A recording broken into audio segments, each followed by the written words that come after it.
L'UTMB, 20 ans de passion. Un défi contre moi-même. Galère. Tout va bien, tout baigne. Et là, il faut que je finisse. Parce que faut que je finisse ce que j'ai commencé. Donc à fond.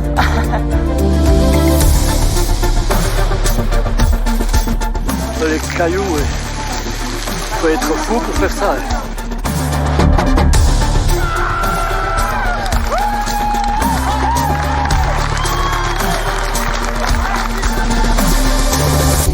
Je m'appelle Mathilde Lenné, je suis bénévole pour l'UTMB et à l'occasion des 20 ans de la course, j'ai décidé d'aller à la rencontre de ceux qui ont contribué au mythe. Un podcast UTMB Mont-Blanc, Lines Agency et Trail Endurance Mag.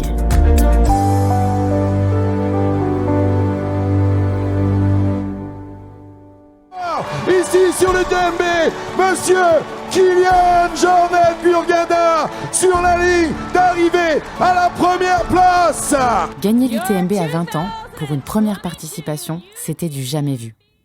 Et pourtant, c'est ce qu'a fait un certain Kilian Jornet. Son arrivée en mode boulet de canon sur la scène de l'Ultra Trail a remis les compteurs à zéro. À 25 ans, il avait déjà gagné toutes les plus grandes courses du monde, explosé tous les records de vitesse et entraîné les coureurs plus jeunes dans sa foulée. Depuis cette première victoire il y a 15 ans, il a remporté l'UTMB 3 fois de plus. Et l'année dernière, il est passé sous la barre des 20 heures avec 19 heures et 49 minutes, un record absolu. Aujourd'hui, Kilian Jornet nous raconte le lien très spécial qui l'unit à la course mythique autour du Mont Blanc. Bonjour Kilian. Bonjour Mathilde, ça va? Bien, merci. Et toi? Oui, ça va bien. Je suis chez moi en Norvège. Il y a l'été qui est arrivé. C'était un hiver avec très long, donc on a eu beaucoup de neige, beaucoup de pluie, mais enfin l'été, on a ouais. Parfait. Ici, c'est un peu pareil. On n'y a pas cru à l'été. Il est arrivé assez tardivement en France. Mais en tout cas, merci de prendre le temps de répondre à mes questions depuis chez toi. Est-ce que les filles sont couchées? T'es tranquille? T'es au calme? Là, c'est tout calme, j'espère. Ouais. Donc en tout cas, moi je suis très contente de pouvoir échanger avec toi aujourd'hui parce que ton parcours il est passionnant, il est super intéressant, il est aussi un petit peu, en tout cas pour moi, un petit peu intimidant, même si tu es quelqu'un de très simple et de très humble. Parce qu'en gros, si je reprends les qualificatifs qu'on trouve à ton sujet, tu es quand même celui qu'on présente comme le phénomène hors catégorie de l'endurance, la légende vivante, le coureur de l'extrême, la rockstar des sommets, etc., etc. Mais du coup, toi, si tu devais te présenter, tu dirais quoi? Quelqu'un qui aime les montagnes. Aussi simple que ça. Parfait. C'est simple, hein. J'aime les montagnes et j'essaie de performer. Je m'intéresse à la performance physique, à la recherche intérieure de qu'est-ce qu'on peut arriver à faire. Mais avant de retracer ton parcours et de parler de toi et de l'UTMB, je vais commencer en posant la question rituelle de début d'interview. Est-ce que tu pourrais me partager un souvenir, ton souvenir le plus fort de l'UTMB, celui qui restera à jamais gravé et qui dépasse tous les autres? C'est difficile hein, parce qu'il y a eu quand même beaucoup d'anecdotes, de moments quand j'étais... La première édition, c'est sûr, quand j'étais jeune, pour moi, c'était la découverte de la longue distance. Donc, les douleurs des jambes, les semaines d'après, c'est quand même un souvenir qui va rester longtemps, je pense. Mais peut-être, je pense que c'était l'édition 2011, si je ne me trompe pas, quand on courait ensemble avec Miguel Heras, Iker Carrera et Seb. Et on était, le départ il était décalé à minuit. Et du coup, on a profité de la partie italienne dans la journée. C'est une partie qui est magnifique, les paysages. Et il avait neigé cette nuit, donc on courait sur les balcons. Je me souviens la descente du col de la Seigne avec de la neige. On voyait tous les sommets qui avaient une couche de neige fraîche c'était juste magnifique le paysage, et courir avec 3 amis comme ça, pour moi c'est un souvenir qui dépasse même les victoires ou où le résultat, c'était juste la beauté de la montagne et courir avec des gens que j'apprécie beaucoup. C'est beau ça. C'est presque moi qui est plus ému que toi en t'écoutant. Je me ressaisis. Donc, mais j'imagine donc que t'as vécu plein d'autres moments sur l'UTMB. On va retracer un petit peu ton parcours, si tu veux bien. Donc, ton premier UTMB, tu en parlais, 20 ans. T'en avais entendu parler, parce qu'elle avait 3 ans à l'époque. C'était la 4e édition. J'avais pas entendu parler de l'UTMB jusqu'à l'année d'avant. Et il y avait le côté du mystère de la longue distance qui m'intéressait. J'avais fait chez moi, en fait, dans l'été, en fait, on travaillait dans un refuge de montagne mon père il gardait. Et on faisait des parcours de refuge à refuge, donc des parcours jusqu'à 70 à 80 km. Ça, j'avais commencé à faire quand j'avais 13 ans. Donc, j'ai connaissé un peu la moyenne distance, on dirait, mais le côté passer presque une journée entière à courir, ça intriguait plein de choses dans moi. Et je savais que j'avais un bon niveau de course à pied pour le skyrunning. Mais oui, il y avait le côté de dire, est-ce que j'arriverai à courir pendant tout ce temps-là, et c'est un peu ça qui m'a fait, qui m'a décidé à participer à l'UTMB. Mais c'est vrai que j'avais vu une vidéo de la course de l'année d'avant avec Marco Olmo qui gagnait la course. Et c'est sûr que ça m'a fait, ça m'a fait rêver. Mais jusqu'à l'année d'avant, je connaissais pas la course. Et tu l'as comparé à quel, enfin à ce moment-là ou même maintenant, l'UTMB, tu l'as comparé à quel autre grand événement? Pour moi, un peu le plus gros événement skyrunning à l'époque, c'était Zegama sûrement. Et l'année d'avant, j'avais réussi à le gagner. Donc, comme je me disais, bon, c'est 4 fois Zegama, c'est marathon, donc il faut faire 4 tours à ça, donc c'est à peu près la distance et le dénivelé. Et dans ma tête, c'était un peu ça, dire est-ce que j'ai réussi à faire 4 tours de Zegama, et c'était ça en fait la visualisation de l'UTMB, ouais. Et ouais, j'aime bien cet état d'esprit. 4 tours. Faire 4 tours et c'est tout bon. Au final, est-ce que tu t'attendais à être le premier à passer la ligne d'arrivée? Honnêtement, j'ai pensé, si j'ai fini, j'ai pensé que j'avais gagné. Parce que j'avais regardé les temps de passage des années précédentes, j'avais regardé les vidéos. Et mon idée, c'était courir tout le temps, pas marcher un pas, juste continuer à courir. Avec ça, je pouvais gagner la course. Après, ma grande question, c'était si j'arriverais à finir. Je ne savais pas si j'arriverais à finir, mais j'ai pensé que si je finissais, je pouvais gagner. Sachant que c'est une course que tu as failli pas courir, puisque tu t'es inscrit limite, je crois. Ouais, c'était bon à l'époque, c'était pas comme aujourd'hui que c'est assez compliqué. Il y avait pas des courses il n'y a pas de tirage au sort encore. Pas de tirage au sort, on n'était pas si nombreux et tout ça. Mais ouais, c'était pas la dernière minute, mais presque. Tu avais regardé les temps de passage, mais pas uniquement, parce qu'on m'a soufflé que tu aurais aussi repéré les rivières et les fontaines qui te permettraient de ne pas avoir à remplir ta gourde. Ouais, en fait, c'est quand même une course qui monte pas à l'eau, qui reste toujours sur les vallées, donc s'il y a de l'eau dans les rivières, ça passe. Et ouais, c'était un peu ça l'est encore un peu ma philosophie aujourd'hui. J'ai jamais, je me suis jamais entraîné avec un bouteille d'eau ou avec de l'eau avec moi. Ouais. En fait, tu portes un sac pendant l'UTMB parce qu'il faut emporter, hein. Ouais, l'an dernier, les 2 fois que j'ai mis un sac pour courir, c'était pendant la Rock et l'UTMB. Le reste du temps, c'est un short, un t-shirt, un coupe-vent peut-être à la taille, et puis des rivières qui sont là, quoi. Bon, du coup, je vais m'autoriser quand même le petit aparté sur ton équipement minimaliste de la première édition. C'est obligé, mais avec beaucoup de bienveillance. Donc, une banane, des speedcross ultra légères pas prévues pour tenir ce genre de distance, une couverture de survie découpée, des vêtements en taille enfant. Et tout mais ça, c'est faux, en fait. C'est vrai? Ça, je pense qu'il y a quelqu'un qui a balancé sur les réseaux. Ouais, il y a une légende. Voilà. Mais c'était mon matériel de ski alpinisme. J'ai regardé le matériel obligatoire et c'était un peu le même matériel que le sac de ski alpinisme qui occupait ça. Donc, du coup, ça T'as pris rentrait ta banane. Ouais, après, la chose que j'ai joué un peu dans le règlement, c'était avec l'eau. En fait, l'eau, je pense qu'il fallait porter 1 litre d'eau, mais il fallait sortir du ravitaillement avec 1 litre d'eau.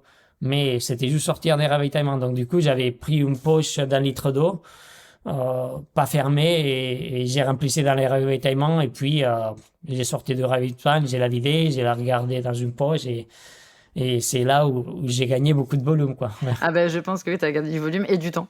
Mais du coup, il y a quand même toute une légende autour de cette victoire. En plus si on rajoute le fait que après 18 heures de course seul en tête, tu arrives avec 1 heure d'avance sur ton poursuivant, que tu as 20 ans, que c'est ton premier UTMB, tout ça cumulé, ça fait un truc assez fou qui fait que ta victoire, elle a été contestée à l'arrivée. Et la question que je me posais, c'est qu'est-ce que tu ressens, toi, justement, à ce moment-là? Parce que toi, tu es dans l'euphorie de cette course que tu as préparée, tu as 20 ans, tu as un rêve qui est en train de se réaliser, et bim, on te met un petit peu un petit coup de frein. Qu'est-ce que tu ressens en termes d'émotion à ce moment-là? Bon, en fait, pour moi, la course, c'était... J'ai vraiment pris plaisir pendant la course, avec la douleur, avec tout ça, mais c'était des moments qui étaient super... Ouais, qu'ils étaient super. Puis c'est sûr qu'il y avait plein de contrôles matériels. Je sais pas combien j'en ai fait pendant la course, mais bon, j'ai pensé c'est normal, c'est comme ça. Mais en fait, c'est à la tête au vent, je me suis fait arrêter. J'ai eu un appel avec la direction et tout ça. Et en fait, là, j'ai voulu partir. Là, j'ai dit, je me casse, je vais chez moi. C'est pas ça pour moi la course à pied. Et là, il y avait Vincent Delvar et Nico Mermont. Et en fait, c'est Nico qui m'a convaincu de finir la course, de passer la ligne d'arrivée. Je pense qu'il n'y a pas Nico, j'aurais juste parti, quoi. Aller, je sais pas, dans un sommet ou à la maison. Mais ouais, Nico, il m'a convaincu de finir. Et c'est sûr que l'arrivée, je l'ai pas profité parce qu'il y avait tout ça. Donc, depuis là, jusqu'à la Flégère, je me suis vraiment régalé avec la douleur, avec tout ça. Mais de la Flégère, de la tête au vent jusqu'à l'arrivée, pour moi, c'était bon, j'ai fini ça. Et puis, voilà. Ça ne t'empêche pas de revenir en 2009. Donc, tu es déçu, mais tu décides de revenir pour le challenge, j'imagine. Qu'est-ce qui fait que tu reviens? Je pense que c'était le challenge parce que c'est quand même une course qui est... Déjà, la course, elle est magnifique, tu vois, le parcours. C'est tellement logique, c'est tellement beau. Après aussi, il y avait, je pense, une partie de revanche aussi, dans vouloir revenir et bien finir et finir content. Et je pense que ça m'a aussi motivé à revenir. Ouais, donc tu remportes cette deuxième participation. Et tu en parles là de ton arrivée. Qu'est-ce que tu ressens cette fois-ci quand tu traverses les rues de Chamonix? Je ne suis pas quelqu'un qui profite des arrivées ou que je sens pas plus d'émotions aux arrivées que dans d'autres moments. Mais c'est pendant la course que tu te régales, que tu prends toute l'émotion. Et c'est sûr que là, l'arrivée, ça a permis de clôturer ces émotions que tu ressens pendant la course. Ouais. Et d'ailleurs, tu penses à quoi? Tu ressens quoi pendant la course? Parce que tu en parles beaucoup. C'est bon, sur un ultra, c'est des autres bas. T'as des moments que tu te régales, comme je disais tout à l'heure, avec les paysages, avec la beauté du mouvement.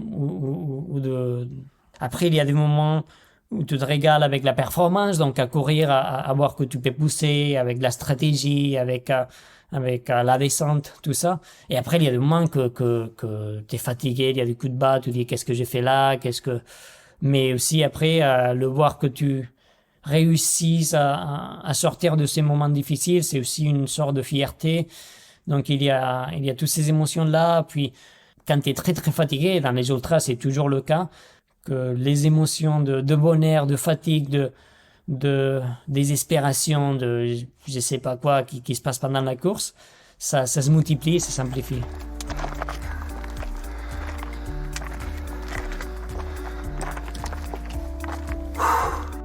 On a beaucoup parlé de plaisir. Tu as aussi pointé du doigt les difficultés, puisque c'est des hauts et des bas, comme tu disais. Si je te dis le Grand Col Ferret, 2537 mètres d'altitude, 10 km de montée, certainement la plus difficile montée du parcours, est-ce que toi, c'est un moment que tu redoutes ou pas? En fait, la difficulté à ce niveau-là, du coup, c'est performer. Donc, faire la compétition avec les autres et c'est essayer de faire un temps ou de faire une position. Donc, du coup, en fait, la dureté de la course, elle va pas venir déterminée par le parcours, mais par rapport à la concurrence à la fin. Donc, du coup, tu vois, parfois ça peut être un grand col ferré, parfois ça peut être la dernière montée, parfois ça peut être une descente. L'an dernier, c'est sûr qu'un grand col ferré jusqu'à Champé, c'était la grosse difficulté de la course. Mais il y a d'autres années que c'était, tu vois, 2011, c'était un régal. Là, c'était tranquille, on court, on attend les potes. Donc, c'est deux scénarios très différents. Et justement, merci pour la transition toute trouvée, puisque ça a été ton point de difficulté en 2022. C'est aussi là, je pense que les choses se sont un petit peu jouées, notamment avec Mathieu. Et tu vas la chercher, cette victoire, alors que tu étais en difficulté. Ouais, ça a été une course incroyable l'année dernière, parce que ça a été très lutté. Je pense qu'on a tous allé chercher très, très loin dans nous. Moi, j'ai commencé à me sentir mal, j'y m'attaquais. C'est peut-être le Covid. En fait, j'avais les jambes qui étaient défoncées depuis le départ. Donc, tu commences à avoir des pensées négatives. Et en fait, moi, c'est à ces moments-là que j'ai rentré dans cette spirale, à la montée d'un grand col ferré, toute la descente. Et même, j'ai pensé, ouais, je vais abandonner, je marche pas, j'arrive pas à courir bien, je suis défoncé. Donc, du coup. Un peu en mode survie ou pas? C'est pas mode survie, parce qu'en fait, quand tu es en mode survie, c'est toujours un peu en attaque, tu vois. J'ai mis un peu le parallèle quand j'étais en Himalaya avec des conditions difficiles. Donc après, je sais pas quoi, une avalanche ou perdu, des choses comme ça. Et tu dois redescendre, là, tu es en mode survie. Là, tu dis, il faut vraiment pousser, parce que sinon, je suis mort. Que là, dans la course, c'est plus, t'es en mode un peu dépression, je dirais. C'est plus, t'es là, tu dis, bon, ouais, j'ai marre, mais je vais abandonner, j'arrive au prochain ravito, je m'arrête là,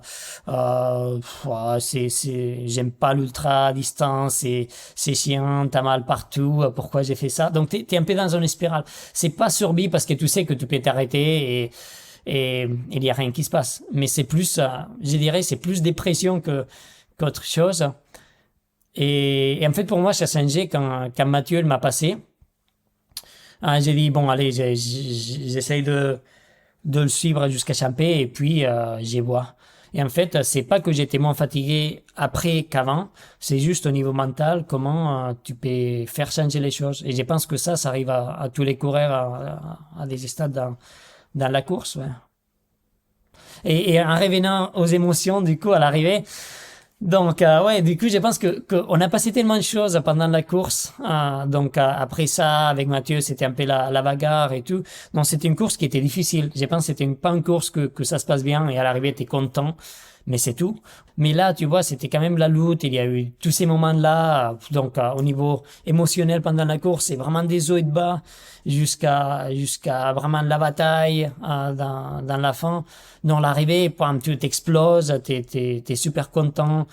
Puis Mathieu, il fait quand même une course incroyable.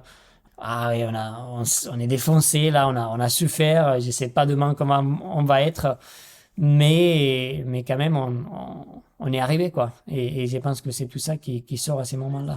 Ouais, c'était un très très beau moment. Kylian Jornet Burgada sur la ligne d'arrivée à la première place. Absolutely gorgeous second place, Mathieu Blanchard. Et il finit comme un boulet de canon. Il devrait pas faire moins de 21h, mais moins de 20h.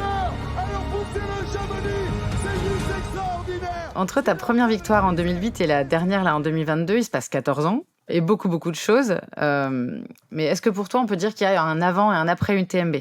qu'est-ce que ça a pu changer d'autre dans ta vie? Avant cette victoire, moi, j'ai jamais pensé d'être athlète professionnel. En fait, j'ai pensé, c'est moi, le ski alpinisme, la course à pied, c'est des choses que j'aime beaucoup, que j'ai dédié tous mes efforts.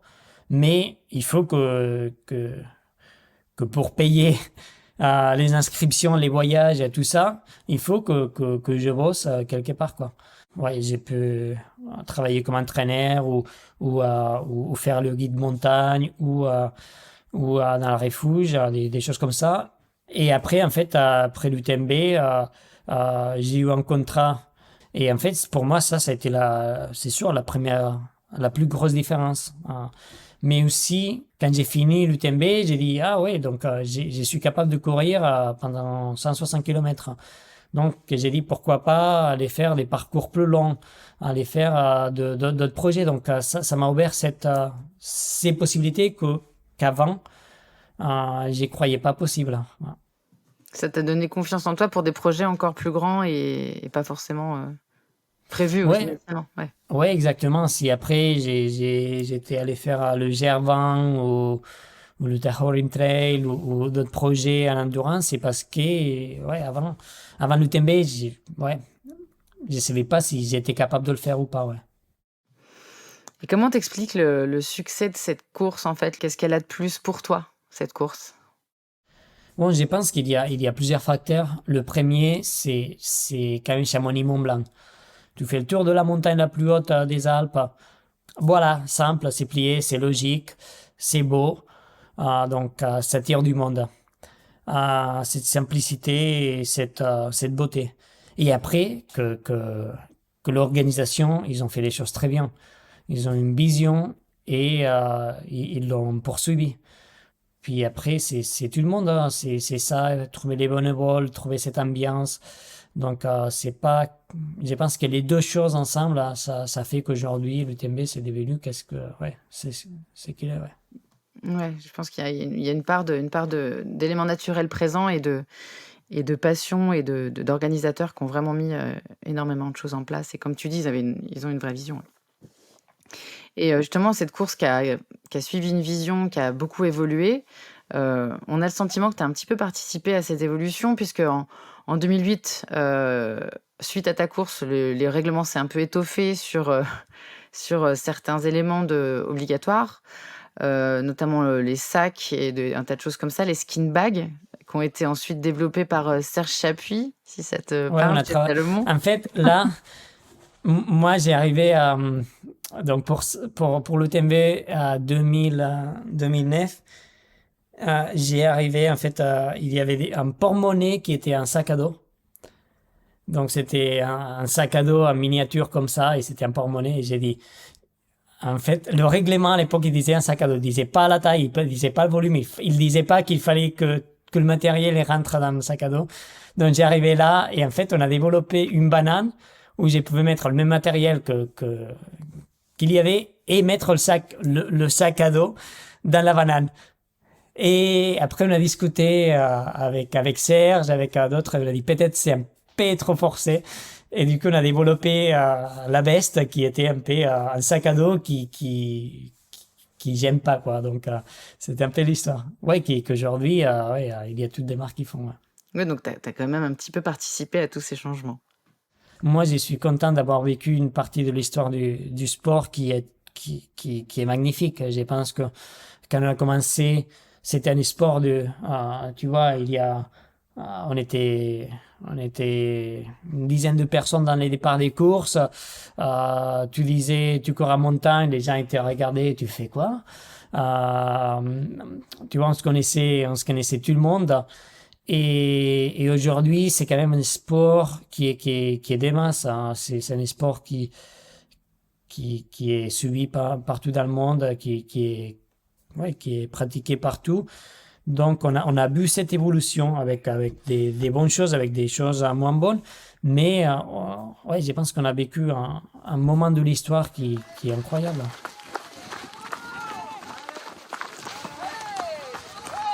Oui, et on parlait tout à l'heure de l'évolution de l'âge des coureurs.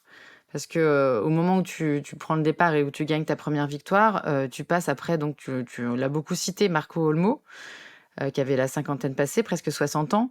Et comment t'expliques qu'avant ces années 2008-2009, dont on parlait tout à l'heure, le sport soit autant un sport de quadra, de quinca, et qu'à partir de ces années-là, ça switch vers des plus jeunes, des gens qui ont la vingtaine, qui ont la trentaine?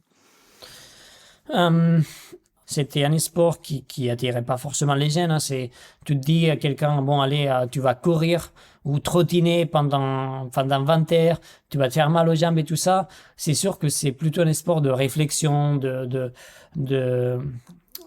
endurance mentale, pas le côté physique, mais mental et plus interne. Donc c'est pas forcément ce qu'ils cherchent les jeunes.